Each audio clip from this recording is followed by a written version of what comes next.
Okay, hello everyone. Thanks for giving me the opportunity to present my company Heraeus, not Sabik. That's Aruna. And also thanks for giving the opportunity by CM Ventures to do everything. So, okay, let's start. Okay, who in the world is Heraeus? Heraeus is not very well known. It's a family-owned technology company working with materials, so very early in the food chain, and that's why nobody knows them. Nevertheless, we're pretty big. We have around $35 billion of revenue. We have 11 global business units. We are everywhere where there's high-tech industry. And because of the high revenue, which is mostly related to our dealing with precious metals, we're also listed as a Fortune 500 company. Okay, so what are we doing? Okay, our core is around precious metals, and this means dealing with all precious metals. So we assure the supply and also the product and also the recycling, the whole circular loop for all our customers here.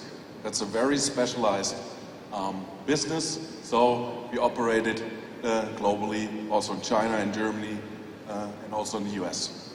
Except from that, we also have strong foundations in materials for electronics and semiconductors, like fused silica, but also metals that are used in the electronic space. The third foundation is that we are very strong in materials for medtech, but also for medicine itself, like bone cements. Last but not least, I would like to mention our Heraeus photovoltaics. This is a very specialized activity. It's operated out of China because there's 99% of the market. This is pure front metallization for the photovoltaic silicon. Besides that, we also have internal startups where we actively develop technologies in-house, technology foundations, which might become very valuable in the future. One is about amorphous metals, that's Heraeus Alloy. Then we work for special additives and battery technology. We do high-performance coatings on very delicate substrates. We do digital printed electronics, especially for the electronic space, and we also do recycling of rare earth metals. I would like to talk a little bit more about one of our investments that we did with regards to Revalue, and I will give you a short overview of what this investment has been in a short time. Okay, a few of the partnerships that we do, because we know the best employees usually don't work for us, so we strive for open innovation to get things done. Especially when it comes to ESG goals, we need to be quick, and that's why we think we need to have technologies that are there, that are abundant, and that you can scale right now. That's why we focus with a lot of those joint development projects, with whether it is Fraunhofer or Danfoss or even Fudan University in China, on power electronics materials, where we know electrification is a very, very important topic. Yeah? And for obtaining all the targets that we actually would like to work with, we also partner with venture capital companies, and we're very proud that we have CM Ventures, who supply us with all the deal flow out of China, but we also have Emerald Technology Ventures for Europe and North America. Okay, what is our mandate? The mandate from our portfolio management team actually is to grow our company. So this means typical M&A transactions. So we really look for deal sizes from 200 million to 1 billion, where the target revenues are already over 100 million euros. We would like also to add on things to our existing global business units, where the target deal sizes are between 50 and 500 million. But our main goal here, that's why I'm standing on top of this stage, is we also look for venturing. Yeah? We really would like to integrate new technologies into our company to get this done as soon as possible. Another mandate obviously also is disposals, so we get rid of stuff that we think have reached the top of their life cycle, and we would like to grow the company. And I would like to give you now an example of what we did, especially in the area of circularity. Circularity is a very important part, because we believe that every CO2 molecule that you not emit is a good one. So, and why not use already resources that are there, like polymers that you already have, and recycle them properly instead of making new ones? Okay, what is the rationale of this ESG?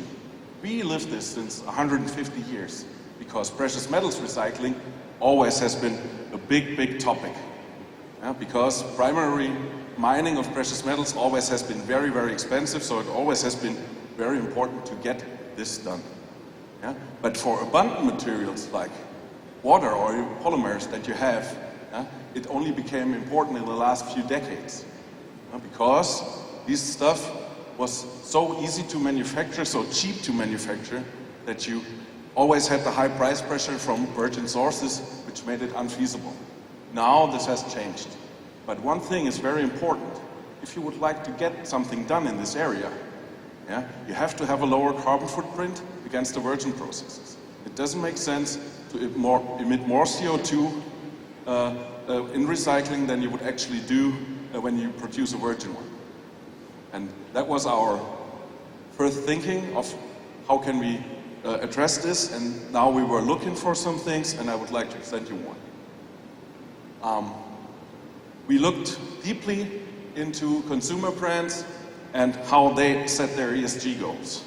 And what we found is that all those brands like Adidas, Nike, Puma, H&M, but also IKEA, they were all setting up to 100% recycled polymers in the near future. And this means their pledge also means that there is a whole ecosystem that's now developing. But you need to stay under this crossing border where you have less CO2 emission than you have when you produce virgin. And here for the recycled fibers, we found that there is a huge gap that is developing today.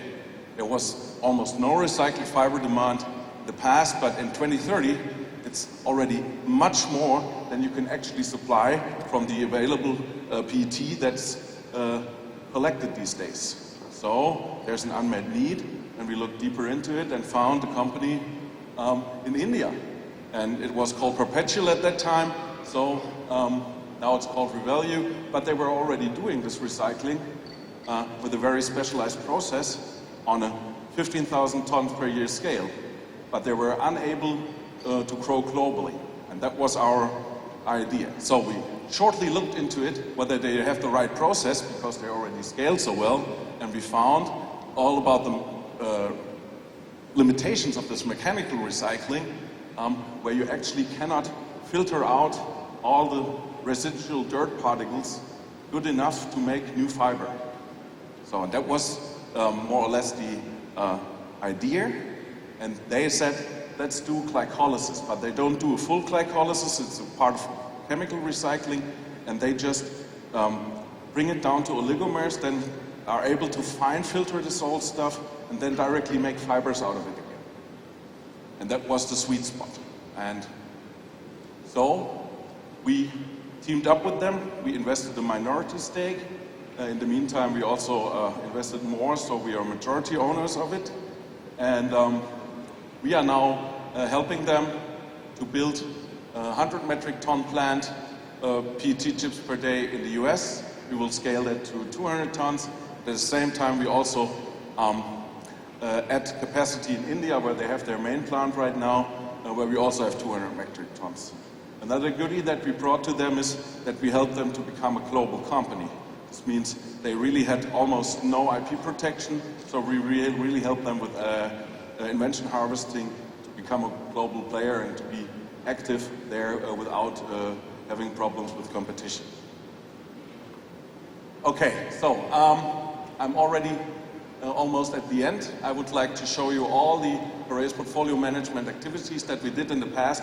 I would like to highlight a few who really go into this ESG goal.